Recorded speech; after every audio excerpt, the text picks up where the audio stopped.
What will your future look like? The job you do today could be different than the jobs of tomorrow.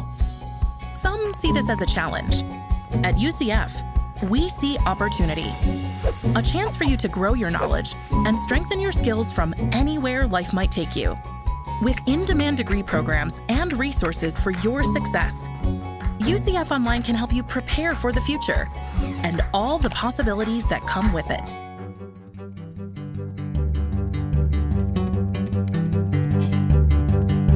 From the University of Central Florida's Center for Distributed Learning, I'm Kelvin Thompson. And I am Tom Cavanaugh.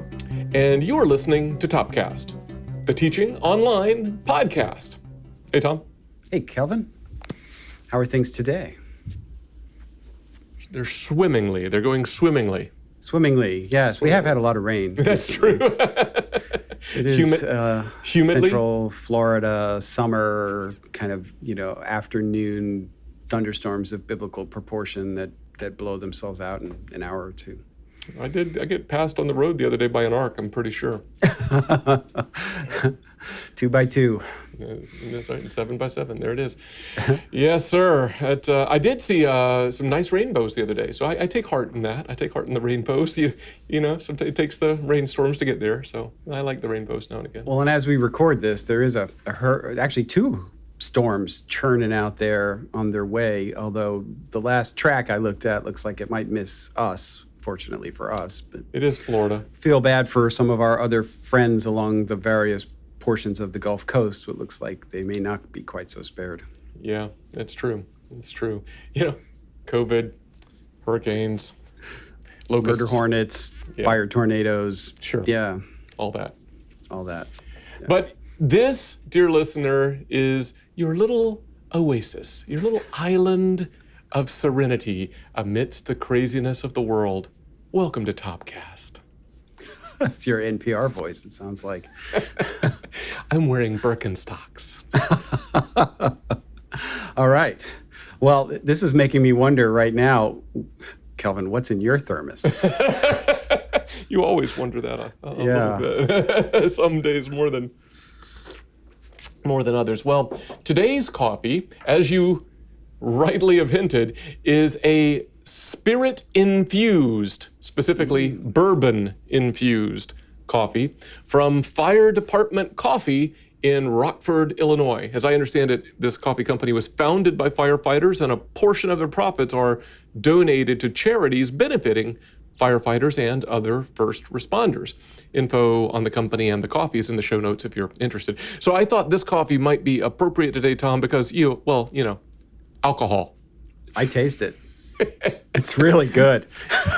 So I'm glad. This bourbon-infused coffee uses some kind of, I think maybe proprietary process to combine the coffee with the bourbon, which, if you're paying attention, is a little different than the Bourbon varietal we talked about.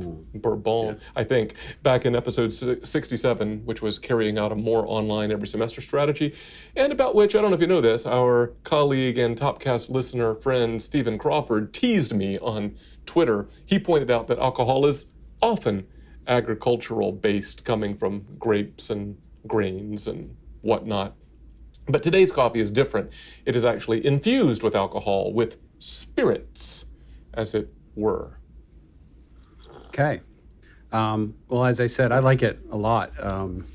I could see putting an actual splash of something in this one, having it work well. Don't think it would clash, huh? You think you could work okay? All right, that's good. So thank you, and thank you to Fire Department Coffee, and I support that cause. We should do all we can and to appreciate our first responders. Absolutely.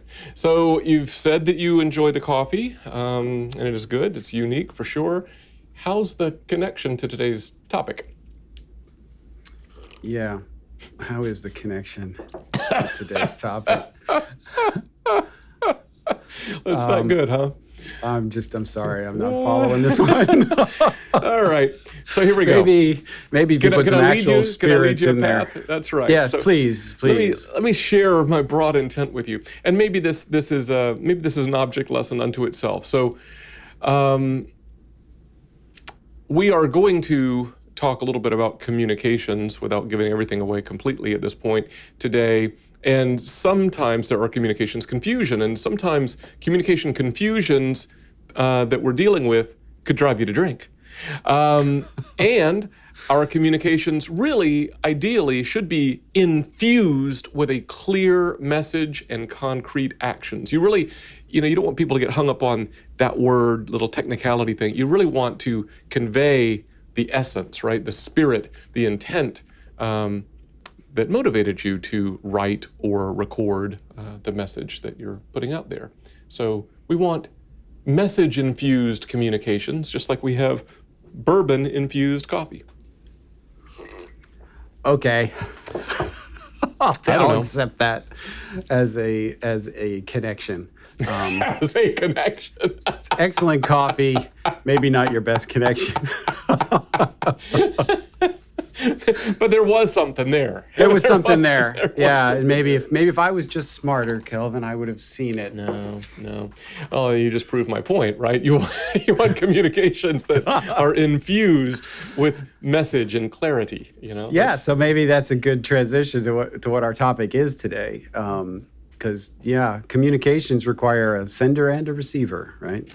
It is true. Maybe first, a little preamble as a reminder, for as long as this current reality of remote teaching lasts, we are continuing a monthly mini-series of field reports in our first Monday episodes in which we focus upon some aspect of this unique circumstance. And meanwhile, in the third Monday episodes, we will continue with our guest interviews because, after all, life goes on. So you were saying about communications. You want to kind of unpack a little bit of where we're going today? Sure.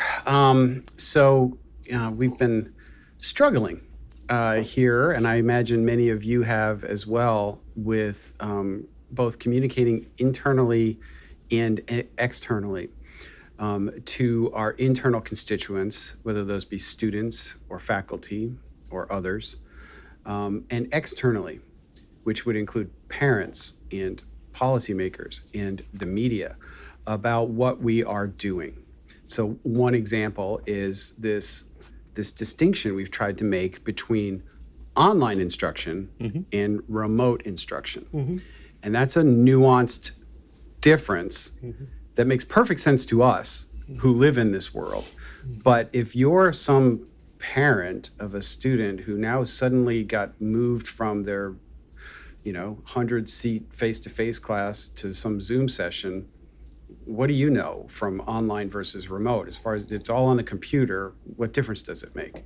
It's online, as far as they're concerned. And trying to communicate what we mean by that, these intentionally designed, kind of faculty prepared, rigorous, mostly asynchronous kinds of courses that we call online, versus the kind of synchronous, video facilitated, Zoom or whatever your platform of choice, kind of remote things.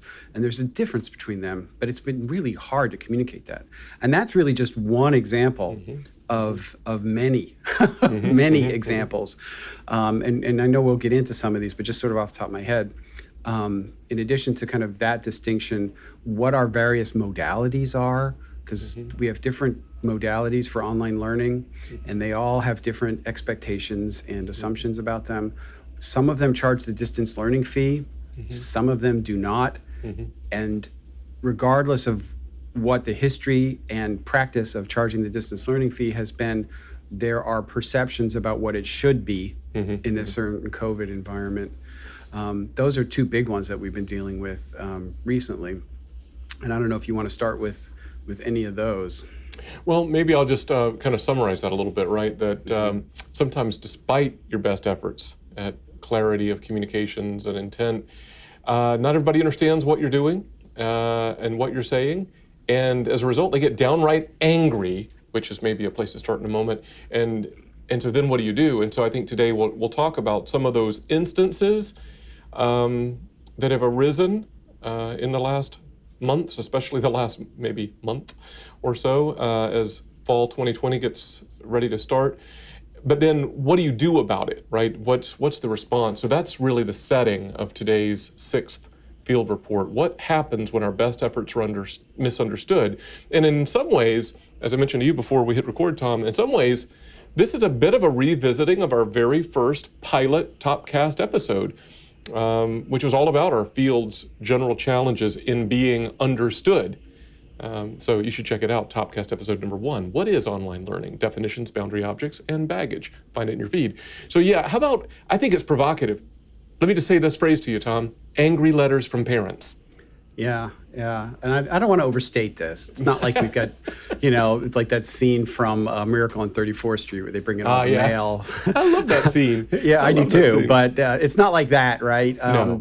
We don't have like giant, piles of mail coming in with angry letters. There's been 2 or 3. There's been, just a couple, at least those that have filtered their way to me to address or respond or provide input on. And they've fallen interestingly into a couple of different categories. One is angry that more isn't offered face-to-face. That's one. Angry that that we have charged the distance learning fee for students that didn't, quote unquote, choose to be online, that we made be online. Or the converse of that is, why am I still being charged campus-based fees if now I'm online? Shouldn't it be one or the other? Either charge me the online fees or charge me the campus fees, but you're charging me both. And I can speak broadly to why that is, and it's not easy, and it's not anything that anybody really wants to hear. There's just been general confusion when parents look at the student account and the fee schedule that they have to pay, and they're starting to see that now as the semester's getting started, and they've got a lot of questions, and I kind of don't blame them. It's confusing. And adding to that, our provost, and I think our university, our president and our provost have done a pretty good job. They've done these town halls. Yeah, I agree. Literally thousands of people have attended. Parents and students and faculty, and they've answered questions, I think, very transparently, and they've tried to be really honest. In one of them, our provost did say that courses that were typically going to be delivered either face-to-face or blended, that are being moved into a remote environment only for the reasons of the pandemic, would not charge the distance learning fee. What was lost in that message is that if we could move something into one of our high-quality established distance learning modalities, we were going to do that as a default. And those do charge the distance learning fee. They always have. They have for 11 years charged the distance learning fee. More online every semester, episode 67. That's right. Thank you. So if it's a predominantly online course and it qualifies for the distance learning fee and it meets all the criteria that we've always had for 11 years, we moved them into that. The courses that had to go remote that didn't fit into that, or that we didn't have faculty that we could get through a development program, those were not charged. A lot of people just didn't understand the difference between those two things. Yeah, for and sure. I get it. And when you look at the numbers, I don't remember if we said this or not, maybe, but this proportions fall, of things, yeah. Yeah, at UCF, about 75% of our course sections are going to be online or remote. About 90%, almost 90% of our student credit hours are going to be online or remote. 44% of our credit hours, last time I looked, a little over, are going to be in this remote, no distance learning fee category. So it's a significant percentage. It's approaching half of the credit hours. So we're doing our best to not charge students anything extra we can avoid. But for those students that, I don't know, we have 3 semester registration, last November registered for courses now that were face-to-face that got moved to a legitimate online that charges a DL fee, that are now paying a DL fee. They're writing letters and saying, what up with that? Yeah. Yeah. So what do you do about that? Yeah, well, I've been writing a lot of emails back. Because I'm sorry. Yeah. You're right. Here's a refund. Is that what you've been saying? No, we can't say that. But I've actually gotten a couple of thank yous back from parents mostly that I've been corresponding with. And again, it's not a lot. It's just a handful that have been kind of escalated. And I've taken the time to write very detailed, okay, I understand your confusion. I'm sorry that this is not as clear as maybe we had intended. Here is the explanation. And I've also included not just here's what the modalities are, here's the history, but here's what it pays for. So I talk about the services that are provided and how that directly correlates to the quality of the online course that your student is taking. It's not some sort of money grab on the university's part. It's paying to ensure that your student has an awesome, rigorous, valuable experience. No, I think that's good. And, we've had some institutional communications that I know you especially have been a part of.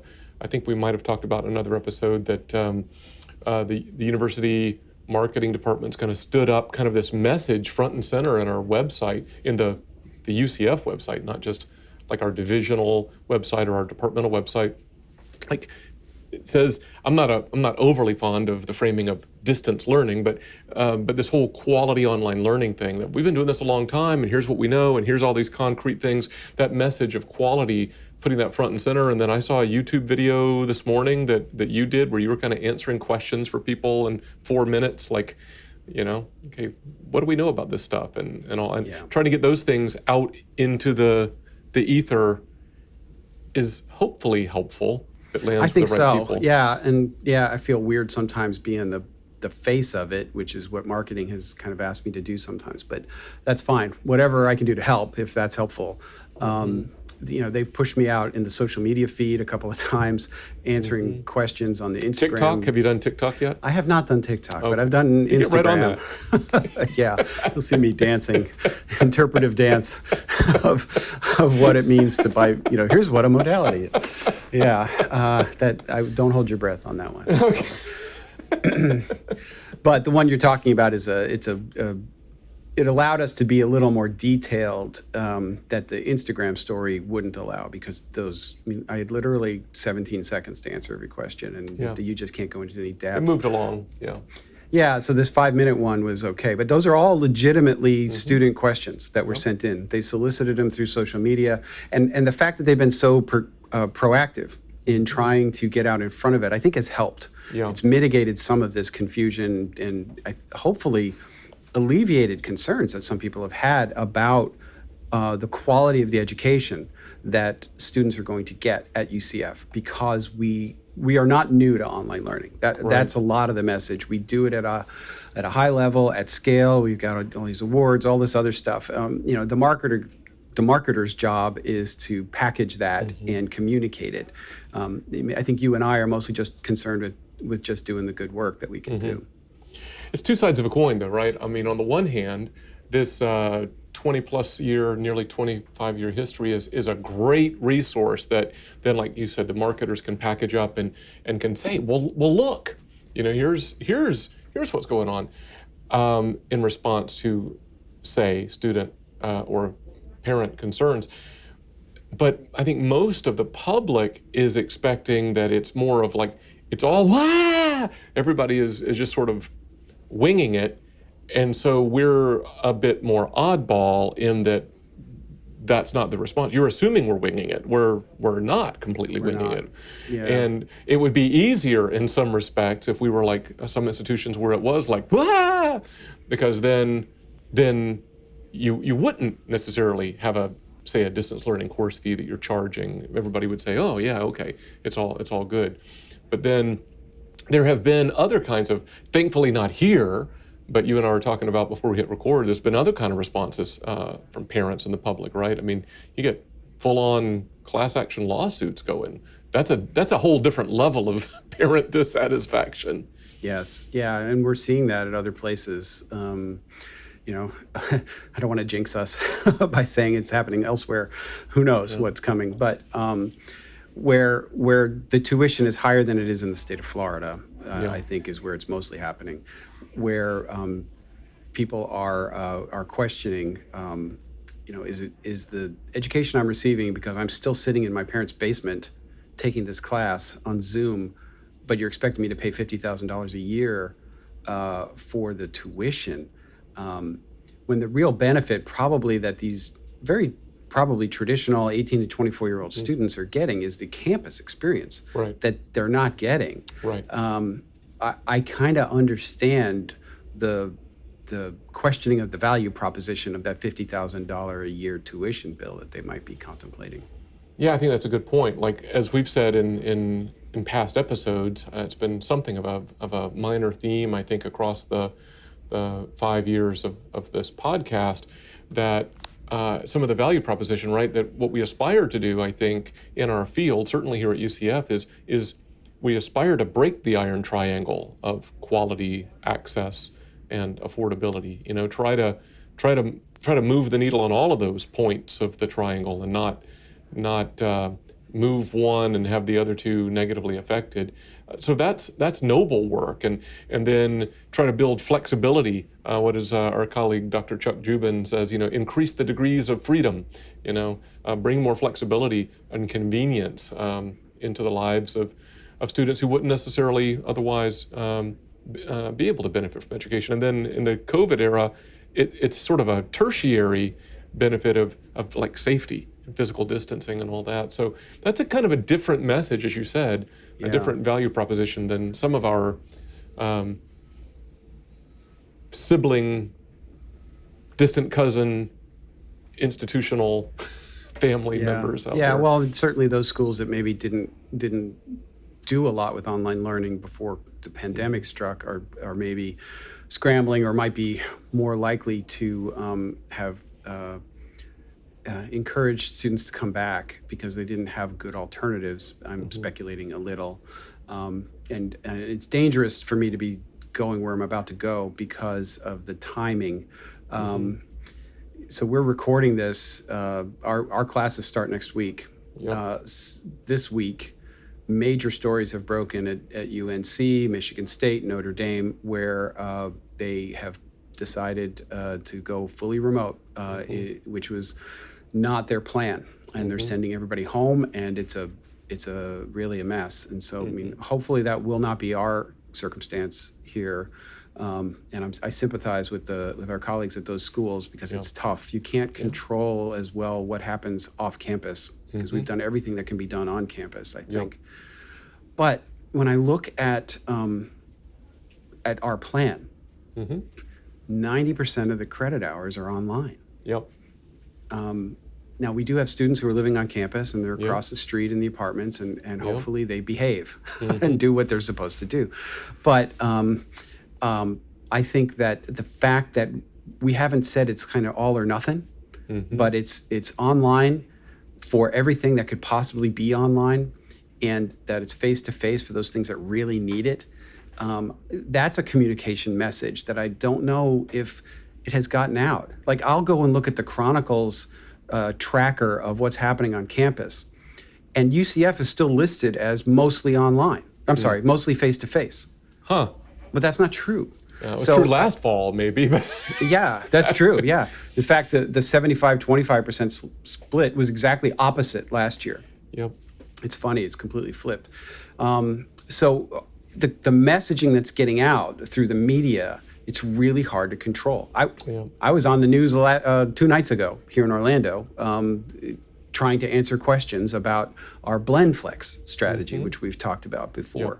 So I think our news and information team is doing their best to try and get the information out as best they can. But man, it's hard. And even speaking of BlendFlex, our internal audience, like talking to faculty, that's still a challenge. We went, so we'll reveal a little dirty laundry here. We've been trying to figure out which classes are going to use BlendFlex because we've been in dialogue with our departments and with our faculty, and because we want to make sure we've got the equipment installed and that the faculty have the training they need. And it's really faculty choice.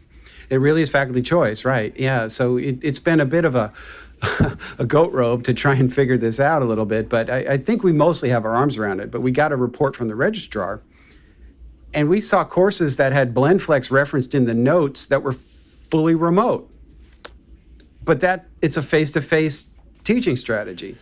Yep. So like some people still weren't getting it. So I had to talk to all the deans and say, look, this is what it is, and please pass this on to your schedulers and your faculty. Yeah, I think most of our conversation here has really been misperceptions, arguably understandable misperceptions, but misperceptions from parents and the public, right? And you've sort of turned a corner a little bit, and kind of internally, there can be confusion from our faculty, and I'll add from our students, not from the standpoint of students as like the public, but students as, I need to sign up for a course. What am I getting? How does this work? Yeah.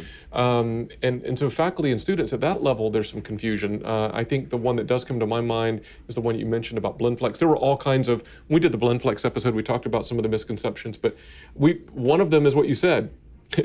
Oh, that's for online or remote, right? No, just the opposite. It's for face-to-face. Or I have to, right? I don't have a choice. No, it's really up to you. And I've fielded, like, just the other day, I had a call just came in the switchboard here, and our receptionist was like, some guys asked me about BlendFlex, and I'm like, I'll take it. And it was one of our engineering faculty, and he was great, and he was just confused. Trying to understand, right? Yeah, and I kind of walked through it, and he was like, okay, that's cool, I understand now, and I got it. But he just didn't, it wasn't grokking for him at the beginning of it, you know? Yeah. So I think our approach has been kind of reiterate the message, slow it down, clarify, simplify in all kinds of different ways. I mean, oh my gosh, there's videos and there's websites and there's emails and carrier pigeons, I think, smoke signals. Well, I mean, speaking of students, do you want to say a word about the modality video we just did? Because that's an example of us trying to get in front of some of this. Yeah, I think that's true. Like back to kind of the student level of like, okay, what am I signing up for? What's the difference between these things? So we are trying to clarify further. We put in the show notes of a past episode, some honor students actually put together their own video, which I thought was delightful in its own little kind of Zoom meeting kind of a way about, from a student perspective, what the difference of the modalities are, including BlendFlex, which isn't a modality. But then we finally, because it took us a little bit longer, have a professionally produced student voice, student facing, 3 to 4 minute video, I think, that does a really nice job. We'll put it in the show notes of this episode, clarifying, really kind of how do you tease this out when there's 6 or 7 different constructs that are all interwoven. And we're trying to we're giving feedback on the video and like, okay, this is mostly online, or this is mostly face-to-face. This, as a result of being mostly online, has a DL fee. Mostly face-to-face doesn't. And how do you simplify that in these soundbite kind of split-second kind of messages in a way that some of them are get. Mostly isolated in particular colleges, which we didn't go into, but for some of them, most students won't ever encounter see. them. That's right. That's exactly right. Here's a little plug. We'll do this more later, but we just got this email from Topcast listener Jerry Doherty, who asked for an episode that focuses on modalities. So maybe we'll take him up on that. Maybe we'll do a deep dive into modalities. But I'll just give you a little teaser. Jerry had some real deep thoughts about modalities based on his past life in military logistics, and so he was using shipping containers as metaphor for course modalities. But I think one takeaway for me for this episode is more modalities means more complexity, and we have to address complexity and simplify it. That message is certainly relevant to today's episode.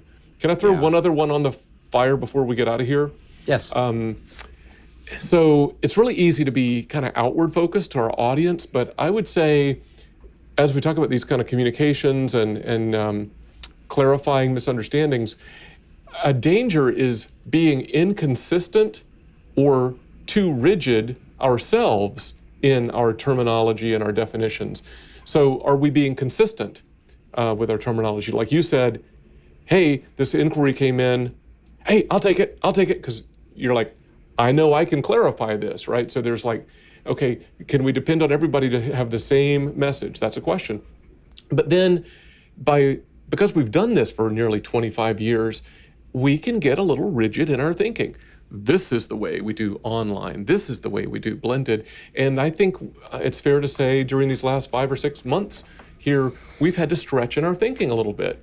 We try to figure out what we need to hold on to, but then where do we need to let go a little bit and be open-minded? And that's a tough balance to strike. If you're too rigid, or if you're not firm enough, you're inconsistent, both can lead to further misunderstandings and anger. So we need to keep the dialogue going and keep it fresh, as you say. Yeah, well, in a worldwide crisis, I think also in that context, sometimes you kind of set the rules aside, which is dangerous, right? Because you have to know what are your non-negotiables, what are the things that you can't compromise on, and then try to compromise on everything else. Yeah. And that's art, not science, right? Yeah, no, absolutely. I see that our coffee's about out and our time's about out. You want to take a stab at a bottom line for this episode? Yeah, I'll give it a shot. So no matter how clear and obvious we think we're being in our communications with our various stakeholders, internal, external, the truth is we're probably not being clear enough. This is always true, but it is especially the case during the COVID era. I'm put in mind of our former president, John Hitt, who, when he talked about the 5 goals for the university, used to say that as soon as he got sick of talking about the 5 goals, he was just getting started. You had to constantly repeat it over and over again. And I'm finding that definitely the case here. And when things are going 100 miles an hour like it is during the pandemic, that just makes it even harder. Yeah, I absolutely agree with that. We need to wrap up, but can I make one quick plug? Please do. This is perhaps an unusual plug, but as we record this, dear listeners, we are hiring at UCF's Center for Distributed Learning. If you are a regular Topcast listener, there might just be an opportunity for you in these openings. We're looking for the next Director of Instructional Design, and we're searching for 3 full-time new faculty instructional designers. Details on both searches are linked in the show notes for this episode. And you can find all of that if you go to our website at topcast.online.ucf.edu. So check it out. We'd love to have you consider coming and being a part of the family here in sunny Orlando, where it almost never has a hurricane or murder hornets or locusts. Or anything. That's right. It's great. I'll say this, Kelvin is probably not going to say it, but it's a fantastic team. It is, I was joking, it's like, you want to come play in the majors, you want to have an impact at scale, this is the place to be. You can be in a big pond and have a big impact here. And I'm not exactly objective, but I believe it wholeheartedly. Yeah, we'd love to have you. So check it out. I guess that being said, until next time for Topcast, I'm Kelvin. And I'm Tom. See ya.